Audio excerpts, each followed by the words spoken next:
मोहन एक बहुत ही मेहनती किसान था। अपने छोटे से बाग में तरह तरह की सब्जियां उगाता और उसे बाजार में ले जाकर बेचा करता। उन्हीं सब्जियों को बेचकर मोहन का गुजारा बसर होता था।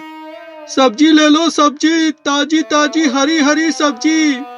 अरे बहन जी, आप कहती थी ना कि आपको लौकी बड़ी पसंद है। देखिए बहन जी, मैंने आपके लिए ताजी और हरी भरी लौकी लेकर आया हूँ। हाँ भैया, ऐसे भी आपकी सब्जी बिल्कुल हरी और ताजी रहती है, क्योंकि आपके खुद की बाग की रहती है। एक काम करिए भैया, 1 किलो लौकी कर दीजिए और आधा किलो तरोई कर दीजिए। और भैया, करेले लाए हैं कि नहीं? बहन जी, अभी तो फिलहाल में मेरे पास करेले नहीं है, लेकिन आप चिंता मत कीजिए। 2-3 दिन बाद मेरे ठेले पे करेले भी मिलने लगेंगे, क्योंकि मेरे पौधे बहुत ही अच्छे विकसित हुए हैं और 2-3 दिन में करेले भी निकलने शुरू हो जाएंगे। और इस तरह मोहन के सब्जियों को लोग बहुत ज्यादा पसंद किया करते थे, क्योंकि मोहन ताजी और हरी सब्जियां रखा करता था। अगले दिन मोहन के घर सेठ धनीराम आता है और आकर बोलता है, देखो मोहन, जो तुमने मुझसे 20,000 रुपए लिए हैं वो मुझे चुका दो। मेरी बेटी की शादी है।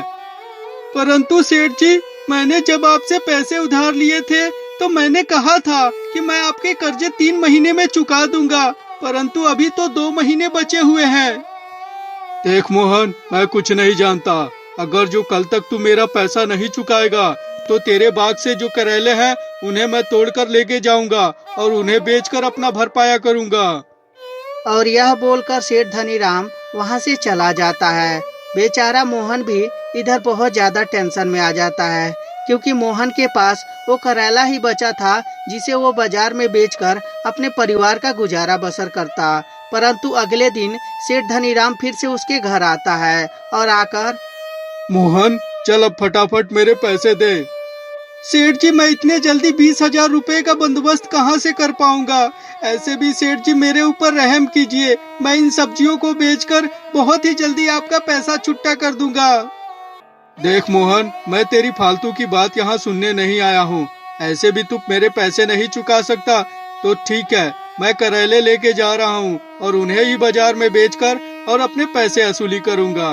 और यह बोलकर मोहन के सारे करेले तोड़कर वो लेकर चला जाता है। इधर मोहन भी, हे भगवान, ये तुम्हारी कैसी लीला है।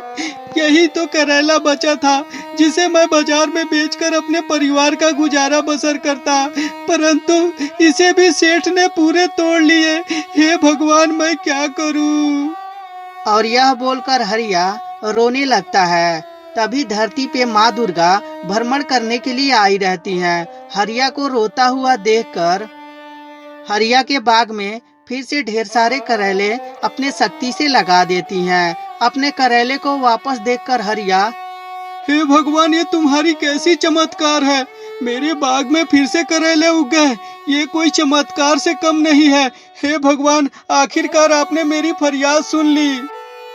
और इस तरह हरिया बाजार में रोजाना करेले ले जाकर बेचता, परंतु करेले उसके कभी भी पेड़ में कम नहीं होते। जितना वो तोड़ता उतना वापस से करेला उस पेड़ में लग जाया करता था। हरिया भी इस बात को सोचने लगता है और फिर अपने पत्नी से बोलता है, अजी सुनती हो? मैं अपने करेले के पेड़ में से जितना करेला तोड़ता हूँ उतना वापस फिर से करेले लग जाते हैं। मुझे समझ में ही नहीं आ रहा है कि ऐसा कैसे हो सकता है। इस बात को जब उसकी पत्नी सुनती है तो बोलती है, ओ जी, भगवान के घर में देर है परंतु अंधेर नहीं है। एक काम करिए, इन करेलों को सस्ते दामों में बेचा करिए।